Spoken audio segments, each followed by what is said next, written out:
Hey, my name's Jake Nicholson. Welcome to my YouTube channel. In this video, I want to talk about how the Renters' Rights Act might not actually be as good for tenants as first thought. You see, there's a lot now coming out in the bill, which when you look at it in more detail, potentially is really bad for tenants. So in this video, I want to talk about what those things are, how they could be bad for tenants. And if you're a landlord, if you're a tenant, or if you just want to know what's going on with new government policy, I think you should watch this video to the end. Now, if you're new around here and you haven't done before, do subscribe to the channel over there and hit that bell notification. We're on the way to 51,000 subscribers. And by subscribing, you'll get all the latest house price news, interest rate news, property investing tips, and much, much more. Let's get some views on this video as well, because I think tenants and landlords alike need to know what's going on. And your part's simple. All you need to do is smash like, tick or like, do something to that like button. That helps with the YouTube algorithm, and that really has helped the channel grow. So thanks to everyone that does that. So, the Renters' Rights Act, as it's now known, is passed through for royal assent. And that's good. That means it's moving in the right direction. It's effectively law, but it's not active law. And so over time, they will introduce parts of it and make it law. Now, I've looked through this bill more than most, having done probably about 50 YouTube videos on this. I've read the bill multiple times. I've made multiple ebooks to help people on it as well. And looking at it now, it's not all as bad for landlords as you might expect. In fact, some of this could mean that you're more likely to get a good, solid tenant going forward. So let's have a look at a few of the things that aren't great. First, the simple ones. Students. Now, there are provisions in the bill for student lets, but only on bigger HMO size ones. For 1 and 2 bed properties, they're not going to be able to run as a normal student let anymore. The landlord won't be able to get you out of the property at the end of the school year. And so, because of that, more landlords doing small 1 and 2 bed student lets are expected to just make them normal properties going forward. That's going to reduce the amount of student stock in some areas. So that's not good for students potentially. What else have we got? Well, the biggest thing is that you're going to have less rental stock. And so that's expected to start now pretty much. I mean, this channel caters to landlords and property investors and homeowners.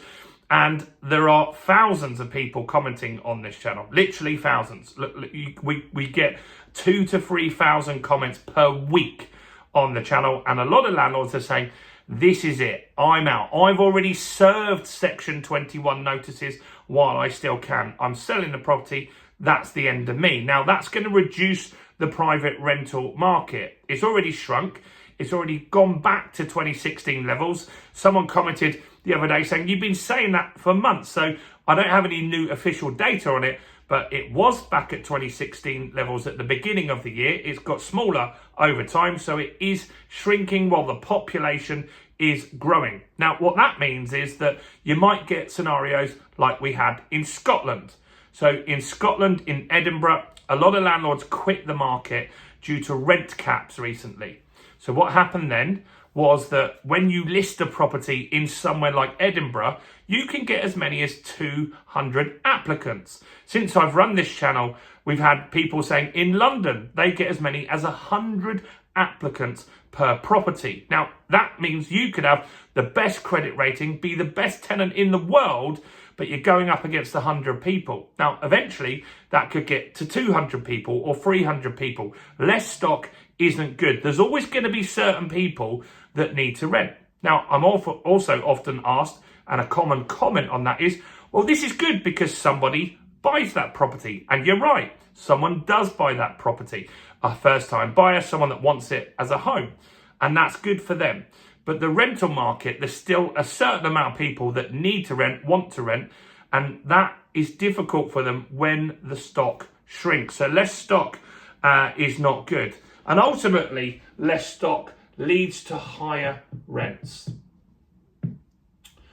Higher rents. And so we're already seeing that.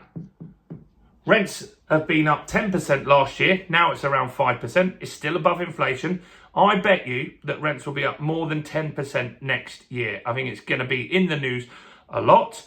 I think inflation will subside, but rental inflation will be there and be really tough for a lot of people. And that isn't good. That isn't what people want to see. So higher rents is going to start coming through, and that's bad news. But it gets a lot worse for tenants.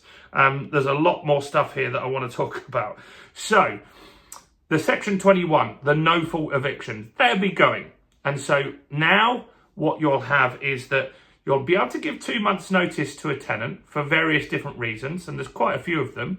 The one that you look at is that the tenant hasn't paid, antisocial behaviour, that you want to sell the property, that you want to move back into the property. There's lots of reasons a landlord could give you that. Now, you're protected for the first 6 months. So that is an extra layer of protection, but then it goes as a rolling 2 months notice. So you've only got a little bit of extra protection there. So that's not good.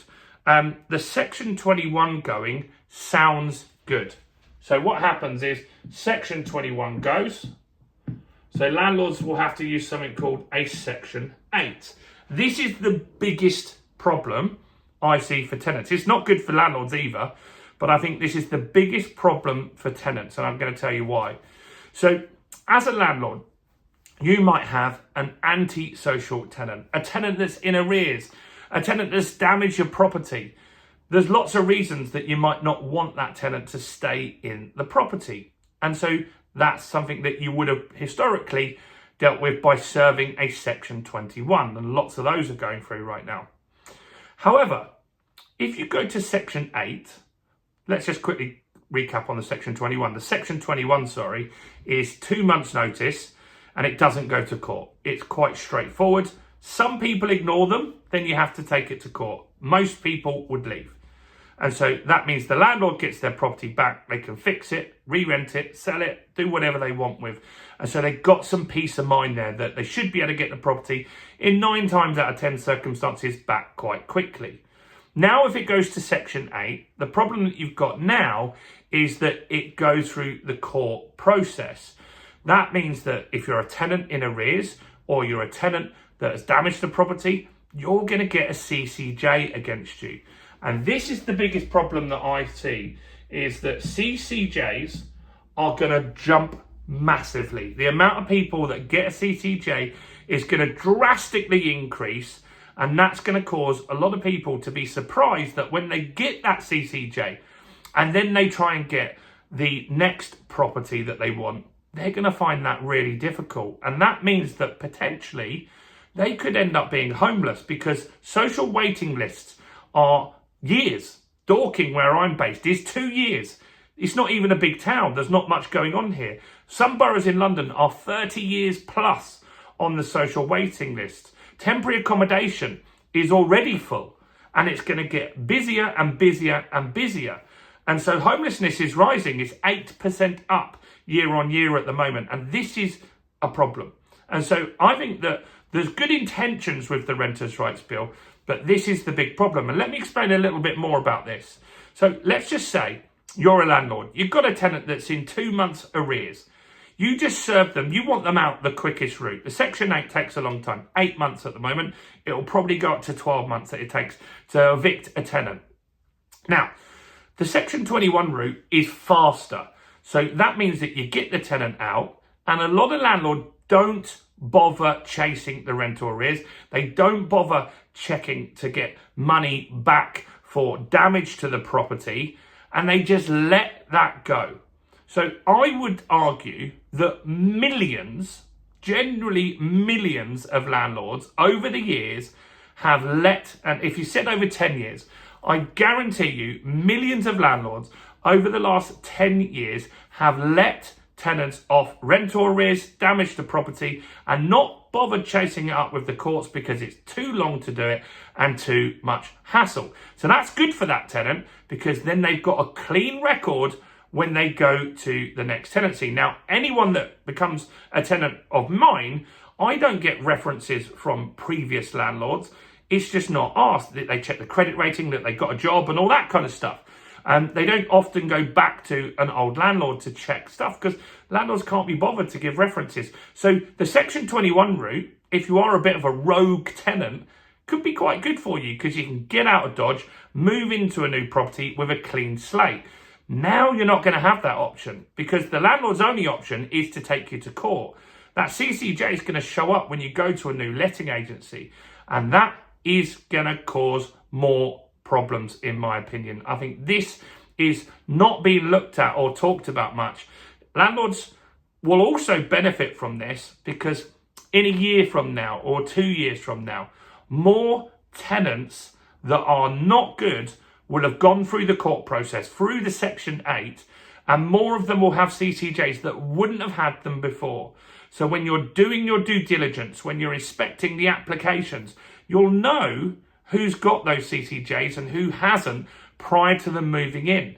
So they're going to be stuck in the cold in a difficult situation, while the landlords eventually, over a few years, will have a much clearer idea of who's a good tenant and who's a bad tenant. Let me know what you think about this in the comments below. Many people are talking about this.